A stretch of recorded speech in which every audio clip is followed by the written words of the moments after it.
এই ভিডিওতে 2026 সালের এসএসসি পরীক্ষার্থীদের গণিতের ফাইনাল সাজেশন দিব, যেখানে তোমাদের সংক্ষিপ্ত সিলেবাসের আলোকে 2026 সালের এসএসসি পরীক্ষা অনুষ্ঠিত হবে।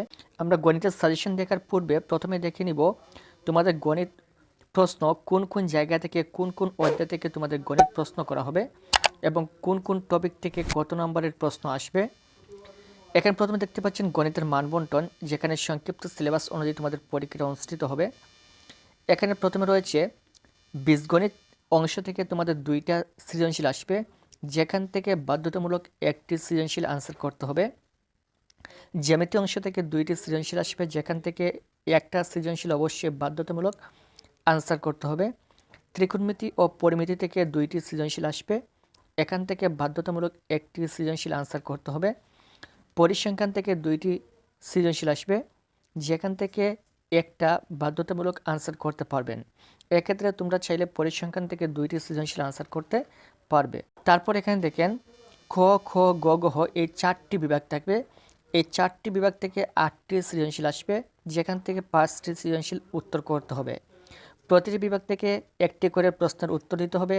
4টি বিভাগ থেকে 4টি প্রশ্নের উত্তর দিতে হবে এবং আরেকটি প্রশ্নের উত্তর যে কোনো বিভাগ থেকে দিতে পারবেন।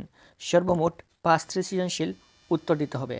সর্বমোট 15টি সংক্ষিপ্ত প্রশ্ন আসবে, যেখান থেকে শিক্ষার্থীকে 10টি প্রশ্নের উত্তর দিতে হবে, অর্থাৎ যে কোনো 10টি প্রশ্নের উত্তর দেওয়ার সুযোগ রয়েছে। বহু নির্বাচনী প্রশ্ন, সর্বমোট 30টি বহু নির্বাচনী প্রশ্ন আসবে এবং 30টি প্রশ্নের উত্তর শিক্ষার্থীদেরকে দিতে হবে, যেখানে 30টা এমসিকিউ থাকবে এবং 30 নম্বর দেওয়া হবে। বীজগণিত অংশে রয়েছে দ্বিতীয় অধ্যায় সেট অফ ফাংশন, তৃতীয় অধ্যায় বীজগাণিতিক রাশি, 11তম অধ্যায় বীজগাণিতিক অনুপাত ও সমানুপাত। এগুলো হচ্ছে বীজগণিত অংশ থেকে। জ্যামিতি অংশ থেকে রয়েছে 7ম অধ্যায় ব্যবহারিক জ্যামিতি, 8ম অধ্যায় বৃত্ত, এই 2টা হচ্ছে জ্যামিতি অধ্যায় থেকে। ত্রিকোণমিতি ও পরিমিতি অধ্যায় রয়েছে 9ম অধ্যায় ত্রিকোণমিতিক অনুপাত, 16তম অধ্যায় পরিমিতি। পরিসংখ্যান রয়েছে 17তম অধ্যায়। এই হচ্ছে 4টা বিভাগ। এখন থেকে আমরা ফাইনাল সাজেশন তোমাদের গণিতের, এটা সকল বোর্ডের শিক্ষার্থীদের জন্য। সেট ও ফাংশন থেকে গুরুত্বপূর্ণ সাজেশন হচ্ছে উদাহরণ 2.1 এর 7 নম্বর এবং 11 নম্বর অঙ্ক। অনুশীলনের অঙ্ক রয়েছে 1, 4, 6, 7 এবং 8 গ নাম্বার, এগুলো খুবই গুরুত্বপূর্ণ। উদাহরণ 2.2 এ রয়েছে 18 নম্বর, 21, 23, 24 এবং 25 নম্বর উদাহরণ, এবং অনুশীলনের অঙ্ক রয়েছে 12, 13, 14, 15 এবং 16 নম্বর। উদাহরণ 3.1 এর 7 নম্বর এবং অনুশীলনের অঙ্ক রয়েছে 5, 6, 7 এবং 8 নম্বর অঙ্ক, যেখানে 3 স্টার দেওয়া রয়েছে, এগুলো সবচেয়ে বেশি গুরুত্বপূর্ণ। এছাড়াও বিভিন্ন বোর্ডের কোয়েশ্চেন রয়েছে, যেগুলো তোমাদের পরীক্ষার জন্য গুরুত্বপূর্ণ। এখানে রয়েছে Comilla board 2025, Dinajpur board 2025, Dhaka board 2020 এবং 2024 সালের প্রশ্নগুলো ভালো করে দেখবেন। Barishal board 2024, Barishal board 2025, Comilla board 2024, এগুলো খুবই গুরুত্বপূর্ণ। তারপর হচ্ছে বীজগাণিত রাশি থেকে 3.2 এর উদাহরণ 16 এবং 17। তারপর অনুশীলনের অঙ্ক রয়েছে 7, 10, 12, 13 এর ক, 15 এবং 16। 3.3 এর উদাহরণ 28। অনুশীলনের অঙ্ক রয়েছে 3, 5, 6, 10 এবং 12। এছাড়াও বিভিন্ন বোর্ড কোয়েশ্চেন রয়েছে, যেমন Sylhet board 2024, Dhaka board 2023-25, Comilla board 2022, Mymensingh board 2022, Dhaka board 2017 এবং 24, চট্টগ্রাম বোর্ড 2017। এই সকল সালের প্রশ্নগুলো একটু ভালো করে দেখবেন। ব্যবহারিক জ্যামিতি অংশ থেকে রয়েছে 7.1 এর সম্পাদ্য 1, 2, 3। অনুশীলনের রয়েছে 3, 4, 5 এবং 6 নম্বর অঙ্ক।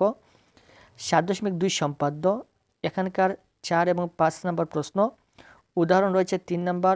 অনুশীলনের অঙ্ক হচ্ছে 13 এবং 16 নম্বর। 8.4 এর সম্পাদ্য 8, 9, 10 এবং 11 নং। এছাড়াও এখানে বোর্ড কোয়েশ্চেন রয়েছে রাজশাহী বোর্ড 2025 এবং 24 সালের, কুমিল্লা বোর্ড 2024, 25 এবং 23 সালের, ঢাকা বোর্ড 2022 এবং 2025 সালের, দিনাজপুর বোর্ড 2022, 23, 25, ময়মনসিংহ বোর্ড 2022 এবং 23। বৃত্ত থেকে এখানে 18, 20, 23, 24। অনুশীলনে 8.1 এর 7, অনুশীলনে 8.2 এর 1 এবং 2 নম্বর অঙ্ক। এছাড়াও এখানে বোর্ড কোয়েশ্চেন রয়েছে কুমিল্লা বোর্ড 2024-25 সালের, ঢাকা বোর্ড 2023-24-25 এবং ঢাকা বোর্ড 2022 এবং 19 সালের এই প্রশ্নগুলো ভালো করে দেখবেন। পরিমিতি থেকে রয়েছে এখানে 16.1 উদাহরণ 3-4 এবং অনুশীলনের অঙ্ক রয়েছে 5-9। 16.2 উদাহরণ 9-14, অনুশীলনের অঙ্ক হচ্ছে 5, 6, 9 এবং 10। 16.3 উদাহরণ 21, 24, 27 এবং অনুশীলনী 6, 8, 9।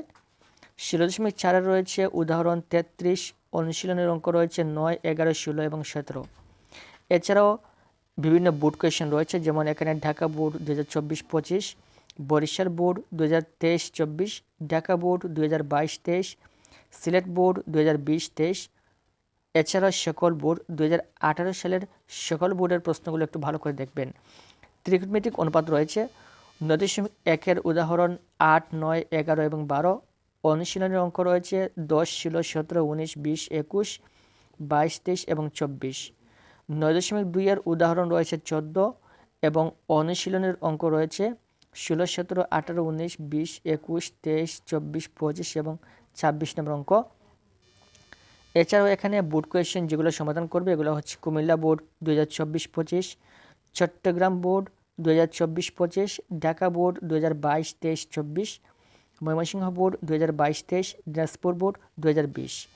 এছাড়াও এখানে পরিসংখ্যান থেকে গুরুত্বপূর্ণ সাজেশন হচ্ছে কেন্দ্রীয় প্রবণতা কাকে বলে, এর পরিমাপ কয়টি ও কী কী, মধ্যক শ্রেণীর মধ্যমান, প্রচুরক শ্রেণীর মধ্যমান, ক্রমযুক্ত গণের সংখ্যা নির্ণয়, মধ্যক, প্রচুরক এবং সংক্ষিপ্ত পদ্ধতিতে গড় নির্ণয়, এগুলো গুরুত্বপূর্ণ।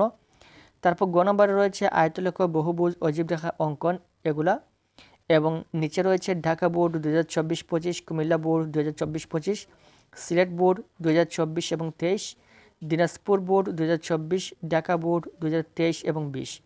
এগুলো ভালো করে পড়বে। আশা করি বুঝতে পেরেছ। এই হচ্ছে তোমাদের গণিতের ফাইনাল সাজেশন। প্রত্যেকটা অধ্যায়ের গুরুত্বপূর্ণ MCQ, CQ এবং SQ সাজেশন আমাদের এই চ্যানেল থেকে ধারাবাহিক পেয়ে যাবেন। পরবর্তী সকল সাজেশন পাওয়ার জন্য চ্যানেলটি অবশ্যই সাবস্ক্রাইব করে রাখবেন। Thank you so much.